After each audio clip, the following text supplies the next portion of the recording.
My name is Kristen Whitaker, and I'm 34 years old. I wasn't looking for love. In fact, I was doing everything I could to avoid it. After a few bruised chapters in my past, I had built a careful life, quiet, stable, predictable. I had routines. I drank my coffee the same way every morning. I drove the same route to work. I made peace with the idea that maybe some people just don't get a big, sweeping love story. Then he walked in. It was late September, the kind of evening where the air smells like wood smoke and endings. I was at a friend's birthday dinner, sitting at the far end of a long table when our eyes met. It wasn't dramatic, not at first. No music swelled, no lightning struck. Just a simple glance and a half smile that made me forget what I was saying mid-sentence. We started talking, and talking, and talking. There was something in the way he asked questions like he genuinely wanted to know the answers, like he saw me, not just the version of me that people meet at dinner parties, but the quieter, guarded part I usually keep hidden. He didn't just listen, he remembered, the way I always order 2 sugars but no cream, that I used to dance ballet as a child, how I once spent an entire summer reading old love letters I found in a thrift store. He made me feel like I mattered in a way I hadn't felt in years. It all moved fast, too fast. Maybe, but it felt like the universe was finally letting me breathe. We spent weekends curled up watching documentaries and weekday nights sharing takeout on the floor, laughing at nothing and everything. He told me he'd never felt this kind of connection before, that I was different, that he could see a future with me. And I believed him. There's a kind of magic in new love that makes you feel invincible. I remember standing in front of my mirror one morning and realizing I was smiling at my reflection without even thinking about it. I caught myself humming while folding laundry. I started imagining little things, what his name would look like next to mine on an envelope, how we might spend holidays together, the color of our living room walls in some future house we'd decorate as our own. It wasn't just love, it was possibility. It was a warm place to land in a world that often felt cold and unkind. My friends noticed the change in me. I glowed. They said I was lighter, more alive. My mom said she hadn't heard me laugh like that in years. I wanted to hold on to that feeling forever, to wrap it up in something safe and never let it fade. And for a while, I truly thought I'd found the one. Not a fantasy, not a placeholder, but someone I could build a life with. He met my family. He helped me fix a broken faucet in my kitchen and called it our project. We went hiking together, cooked together, made plans for next spring. There were lazy Sunday mornings and slow dances in the living room and texts that said thinking about you just because. Looking back, I can still feel how safe it felt to rest my head on his chest, how his heartbeat sounded like home. I had no idea, in those moments, that everything I was feeling was real for me but not for him, that behind the softness in his eyes lived shadows I hadn't yet seen. But at the beginning, at the beginning it was beautiful. And maybe that's what made it hurt so much in the end. Because when you fall in love with the idea of forever, you never expect it to turn into a lesson about letting go. At first, the changes were so subtle, I almost convinced myself they weren't there. I remember the first time he ignored one of my texts. It wasn't a big deal, just a silly message I sent during lunch. Something about a song that reminded me of him. No reply. Hours passed. I told myself he must be busy. He called that night, just like normal, and I didn't mention it. I didn't want to seem clingy. That word clingy had followed me from past relationships like a ghost. So I swallowed the tiny knot in my chest and smiled through the phone. But after that, little things began slipping through the cracks. He used to be the one who made plans. Now, I was the one asking, "Hey, are we still on for Saturday?" He started canceling with vague excuses, work running late, a headache, just needing a night to decompress. I told myself we all have off days, that relationships ebb and flow, that maybe I was just being too sensitive. But something inside me, quiet at first, began to whisper, "This feels different." Our conversations, once so full of warmth and curiosity, became more mechanical. When I shared my day, he seemed distracted, checking his phone, nodding absently. Sometimes he didn't respond at all. Just silence. I started over-explaining myself, talking faster, as if I could earn back his attention if I just tried a little harder. There was one night I'll never forget he came over, but he wasn't really there. We watched a movie, or tried to. He scrolled through his phone the entire time. When I asked what was wrong, he shrugged and said, "You're overthinking again." That sentence stung in a way I couldn't quite explain. I used to feel safe sharing my thoughts. Now, I felt like I had to walk on eggshells just to keep the peace. The moments of affection grew fewer. No more surprise texts during the day. No more just thinking of you calls. Physical closeness felt rehearsed, like he was fulfilling a role rather than expressing something real. And when I reached for his hand one afternoon while walking downtown, he pulled away barely. But I noticed. Still, I tried harder. I blamed myself. Maybe I was too emotional. Maybe I wasn't giving him enough space. Maybe if I dressed a little differently, acted more fun, smiled more, maybe then he'd come back to the version of him I fell in love with. I became obsessed with getting it right. I read articles, listened to relationship podcasts. I even asked mutual friends if he'd said anything to them. No one saw what I was seeing, or maybe they did and didn't want to tell me. And yet, he never yelled, never got angry. That's what made it so hard to pin down. There were no dramatic fights, no slammed doors, just this slow erosion of effort, a quiet withdrawal of intimacy that left me questioning if I was imagining things. But my body knew, my spirit knew. There was a night I lay awake in bed next to him. He was fast asleep, breathing steadily, and I stared at the ceiling feeling more alone than I'd ever felt in my life. I remember whispering into the dark, "What happened to us?" I didn't get an answer, not then. Looking back, the warning signs were everywhere. He started guarding his phone more closely, changing passwords, flipping the screen face down. He'd get defensive over nothing. When I asked about a new female coworker he kept mentioning, he laughed it off too loudly. Said I was being jealous. "You always read too much into things?"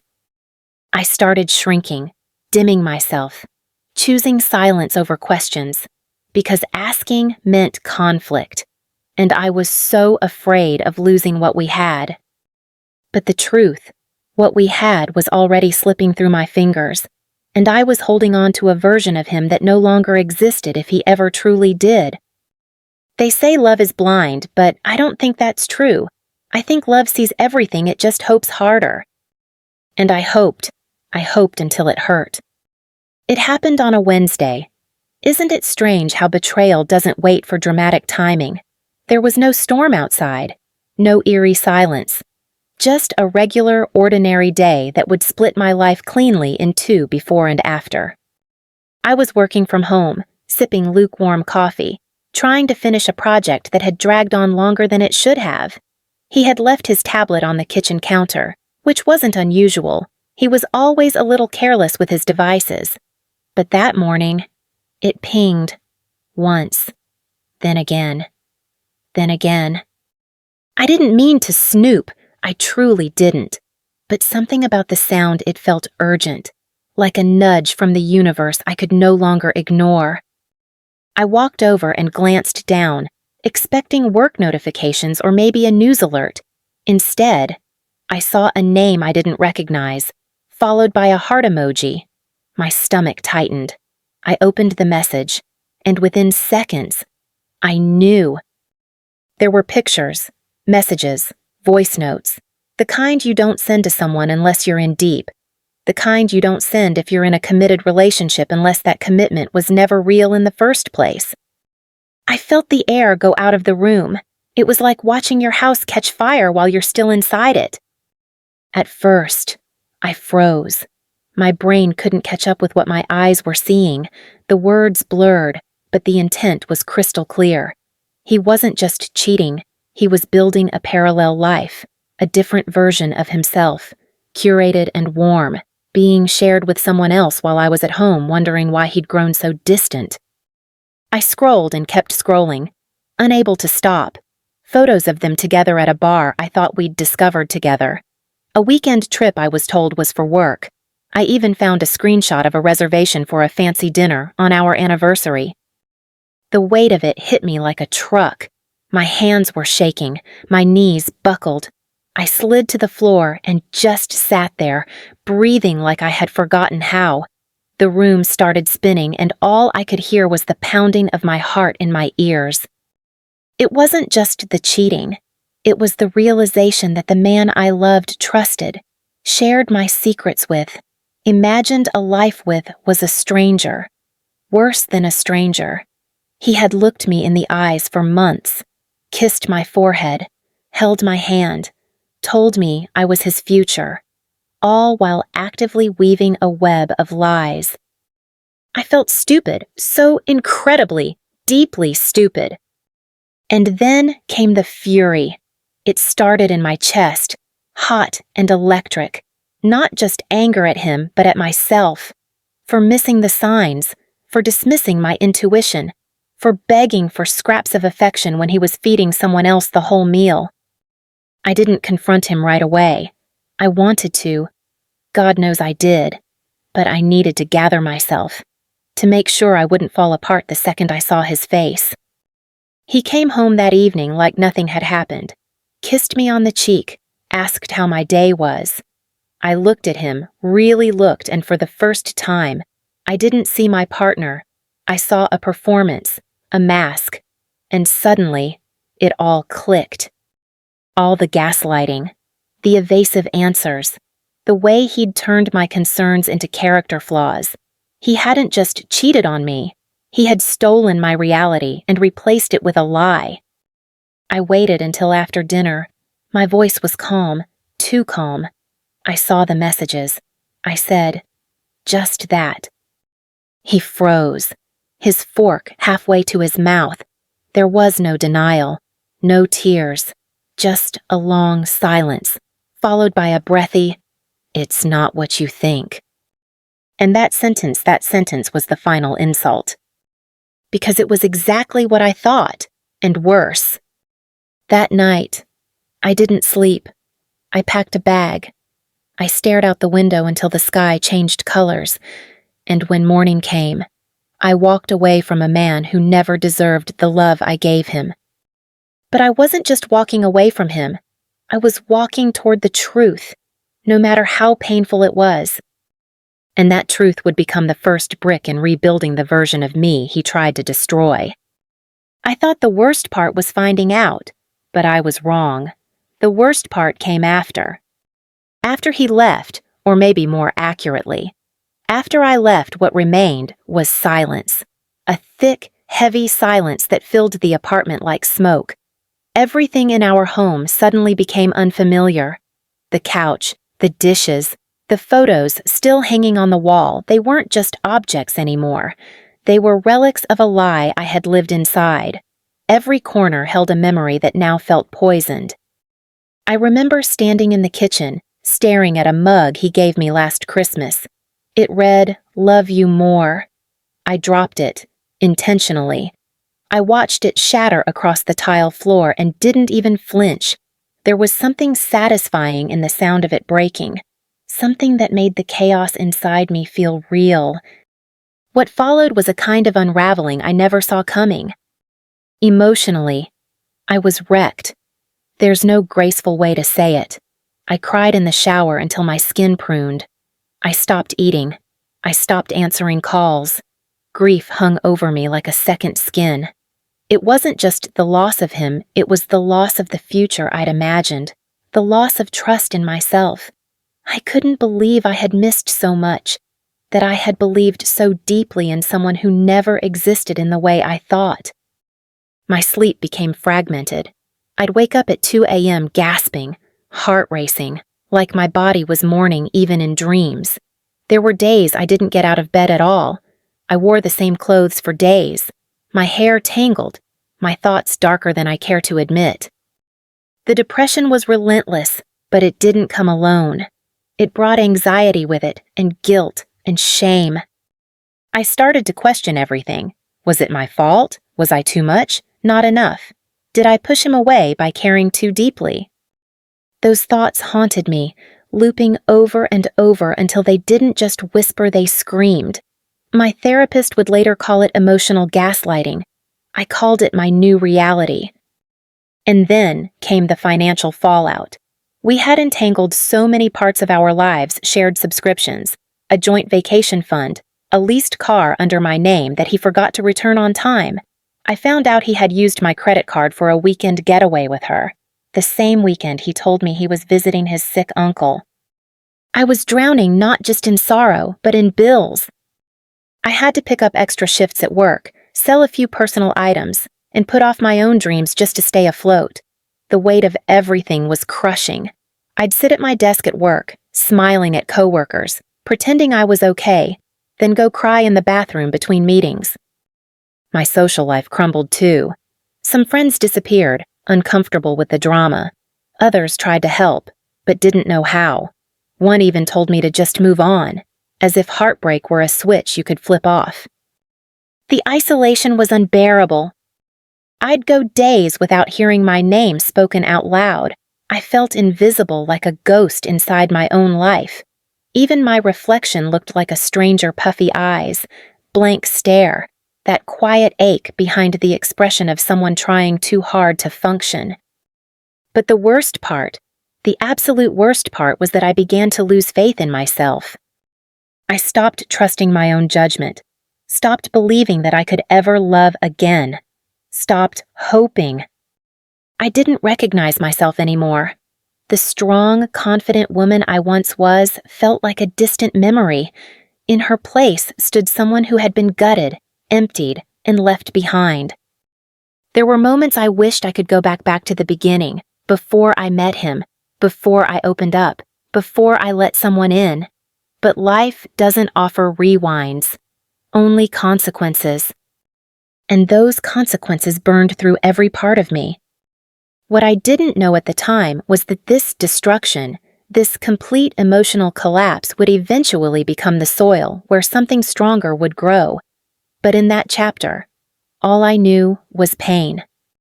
And sometimes, surviving the pain is the first act of courage. People think heartbreak is loud, that it comes crashing in like a storm door slamming, things thrown, tears streaming dramatically down your face. But mine was quiet. It crept in slowly and settled into every corner of my life like fog. Those days blurred together. I couldn't tell you what I did most of the time. I just know I was breathing. Barely. Waking up every morning felt like dragging myself out of a grave. I didn't recognize the woman in the mirror. Her eyes were hollow. Her smile, when she could manage one, never reached her eyes. She wasn't living. She was enduring. I stopped answering my phone. Texts from friends piled up like unopened mail. Even the simplest questions. How are you felt like attacks? Because how do you answer that when your entire soul feels like it's imploding? I didn't want advice. I didn't want comfort. I wanted time to rewind. I wanted to crawl out of my skin and erase every trace of him that still lingered, his shirts I hadn't had the strength to throw out, his scent in my sheets, the playlist we made together that I couldn't bring myself to delete. Even the silence in my apartment felt like him.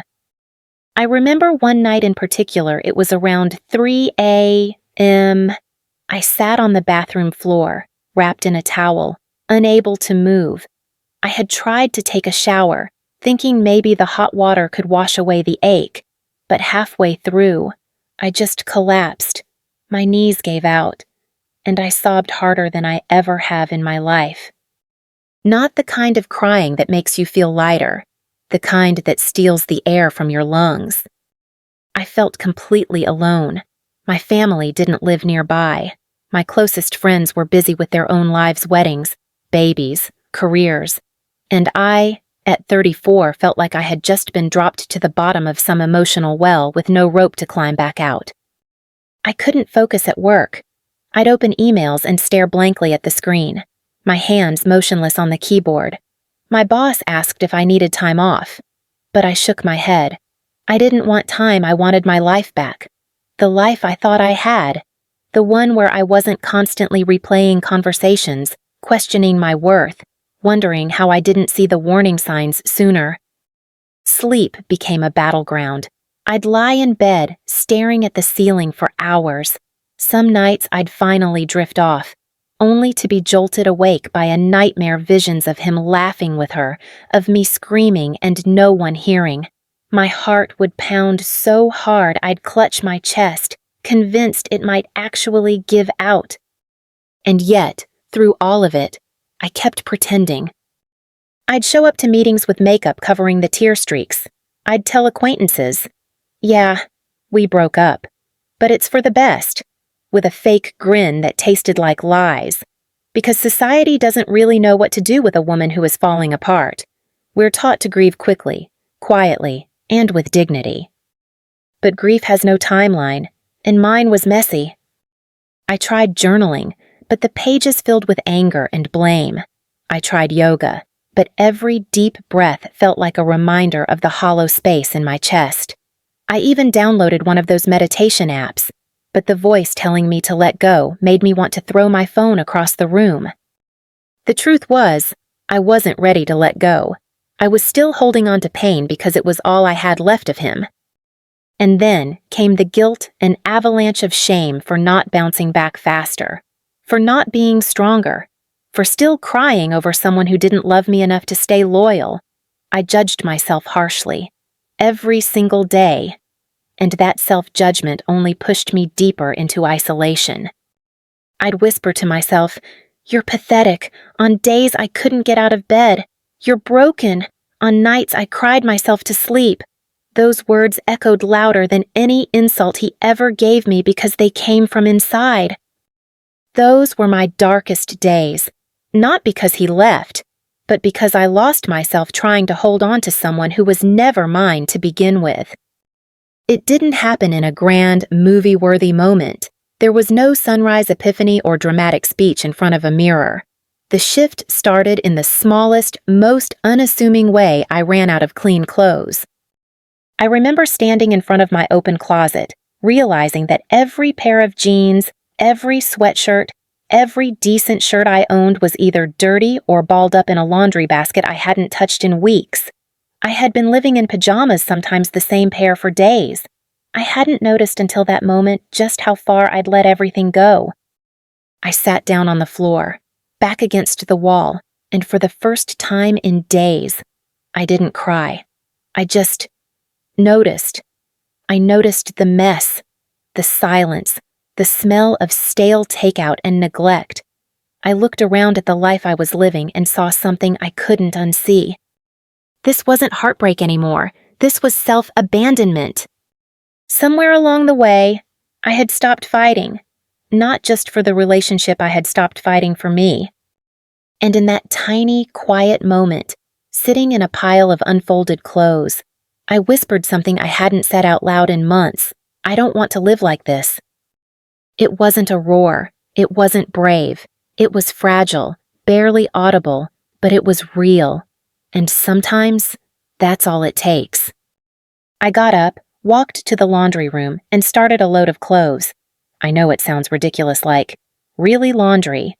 But yes, that small act of choosing order over chaos, of tending to myself, was the first domino.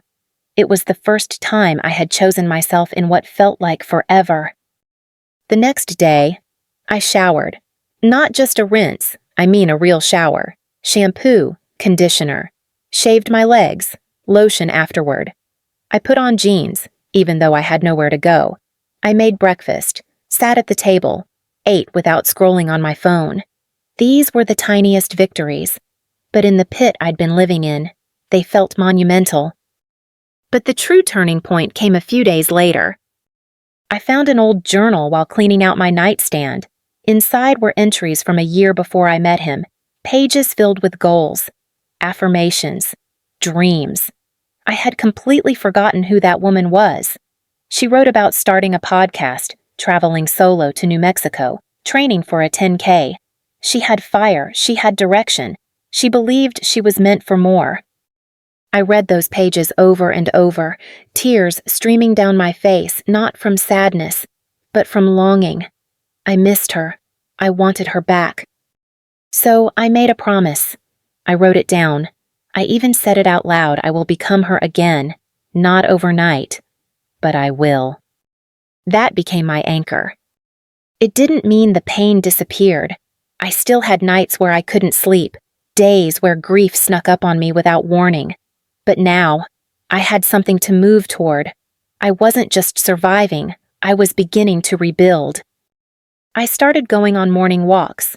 At first, just around the block, then a mile, then 2. The air felt good in my lungs. The sun on my skin reminded me I was alive. I downloaded a new playlist. No sad songs, just music that made me feel like I had somewhere to go, even if I didn't. I reached out to a therapist. I was nervous, ashamed, even. But it became a safe place to unravel everything I had bottled up. She didn't try to fix me. She helped me remember that I was never broken to begin with, just buried under hurt. I also deleted the photos. Every last one. Not in anger, but in peace. It was time. Time to clear space. Time to let go of the version of love I had clung to out of fear. And most importantly, I forgave myself. Not all at once, but slowly, like light creeping through a cracked door.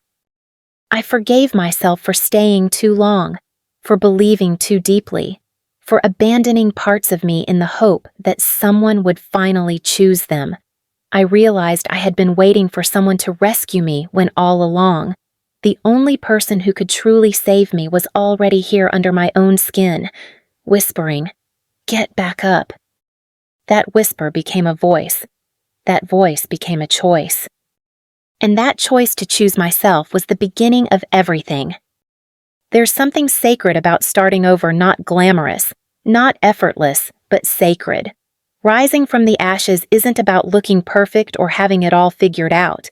It's about choosing, again and again, not to let what broke you define you. That's what I learned when I began piecing myself back together. After that first small shift, the laundry, the walk, the journal, I realized that healing isn't one grand decision. It's 1,000 tiny ones stacked on top of each other. Some days I moved forward, others, I fell flat. But even on the days I crumbled, I made a quiet promise to myself I'm not giving up. One of the first big decisions I made was to move. I needed a new space, a blank canvas. My old apartment carried too many ghosts' memories embedded in the walls, the furniture, the floorboards. I found a modest one-bedroom across town. Smaller? Yes, but it was mine. And for the first time in months, I walked into a place that didn't remind me of him. It reminded me of possibility. I painted the walls myself, a soft sage green in the living room, hung thrifted art, arranged new plants in the windows. Every inch of that apartment reflected me, not who I had been with him, but who I was becoming. It didn't fix everything, but it gave me room to breathe, space to grow. I started journaling again, not just about pain, but about gratitude.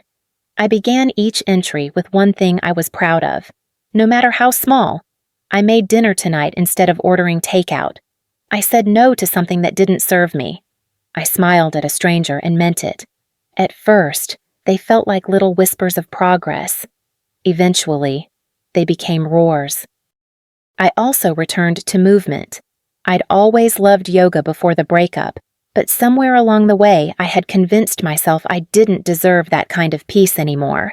So I started small, just stretching on the living room floor. Then came a class, then another. I rediscovered strength in my body I didn't know I still had. And then something unexpected happened. I laughed, a real laugh, loud, unguarded, and free. It was during a game night with a few girlfriends. One of them told a ridiculous story, and for the first time in ages, I wasn't thinking about him. I wasn't analyzing my pain. I wasn't bracing for the next emotional wave. I was just present. That moment changed me because it reminded me that joy was still possible, that beneath all the grief and heartache, the real me, the bright, curious, loving me, was still alive, and not only alive, but fighting to re-emerge. I poured that energy into new pursuits. I signed up for a weekend writing workshop. I took a spontaneous solo road trip to the coast, where I stood barefoot on the beach and screamed into the wind, not in anger, but in release.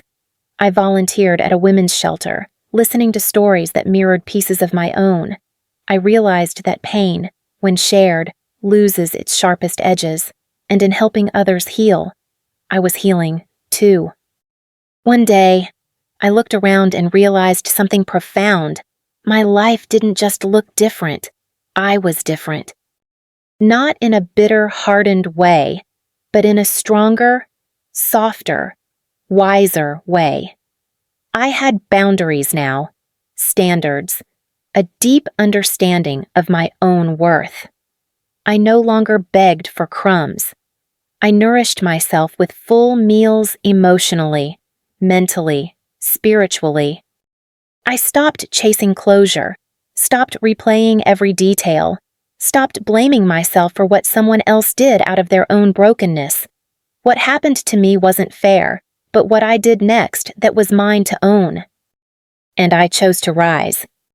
Not for revenge, not to prove a point, but because I deserved to live fully, deeply, and without apology. This version of me, she's not the same woman who was left broken on a bathroom floor. She's the woman who stood up, wiped her own tears, and said, "Let's begin again." And that's exactly what I did. If you had asked me back then when I was sobbing on the bathroom floor, when I couldn't get through a day without shaking, I would have told you there was no lesson worth this kind of pain, no wisdom buried in betrayal. Just ruin. But time, when paired with effort and honesty, has a way of softening even the sharpest edges. I began to understand that what happened to me wasn't just an ending, it was an unveiling of truth, of strength, of who I really was beneath all the pieces I had twisted to make someone else love me. And the biggest lesson, it didn't arrive all at once. It arrived in fragments, quiet moments of reflection, hard conversations with myself, unexpected clarity in the middle of sleepless nights. It came when I finally stopped asking why he hurt me and started asking why I stayed, not out of self-blame, but out of self-inquiry, out of a desire to grow rather than repeat. I realized I had mistaken loyalty for love, that I had equated sacrifice with worthiness, that somewhere in my past, long before he ever entered my life, I learned to abandon myself in exchange for closeness. I was trained, in subtle ways, to believe that being chosen meant I had to shrink. But love doesn't require shrinking. Love doesn't demand silence. Real love allows you to expand, to breathe, to be. That truth hit me like a wave. Not painful, not jarring, just true in the deepest, most undeniable way. And with that truth came another challenge: forgiveness. For a long time, I thought forgiving him meant excusing him, letting him off the hook. I thought it was a betrayal of myself to release that anger. But carrying hate was like drinking poison and waiting for him to suffer. It didn't touch him. It only burned me. So I started small, not with him, but with me. I forgave myself for the days I didn't get out of bed, for the nights I went back and reread old messages, hoping to make sense of lies, for loving someone who didn't know how to love in return, for wanting it so badly that I ignored what was hurting me. And slowly, without forcing it, I forgave him. Not because he deserved it, but because I did. I deserved freedom, peace, a mind no longer chained to someone else's choices. Forgiveness wasn't about him walking free.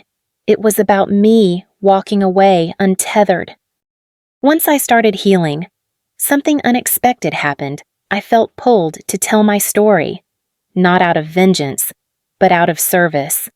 I started small, posting a short entry on a blog I had abandoned years ago. I didn't use his name. I didn't need to. What I needed was to write my name back into the story, to take ownership of the narrative I once thought had ruined me. The response was overwhelming. Messages poured in from strangers, women, men, people of all ages sharing their own heartbreaks, their own moments of betrayal and survival. One woman wrote, "You just described my life. I thought I was alone. Thank you for giving me language for my pain." That's when I knew my healing wasn't just for me. It was for anyone who had ever lost themselves in someone else. Anyone who thought starting over meant starting from nothing. So, I kept writing. I started recording videos, showing up as my whole, unfiltered self. No makeup, no perfect lighting, just me, real and raw. And people listened, people related. They cried with me, they laughed with me, and they began healing alongside me. Sharing my story became its own form of therapy, a mirror that reflected just how far I'd come. Not only that, but how far I could still go. And now, when I speak about what happened, it's not with shame, it's with strength, because the woman who once begged to be loved now knows how to love herself, fully and without apology. This is the lesson I carry with me every day. You can be broken open and still bloom. You can lose someone you thought was your world and still create a better one. You can survive the fire and come back not just alive, but lit from within.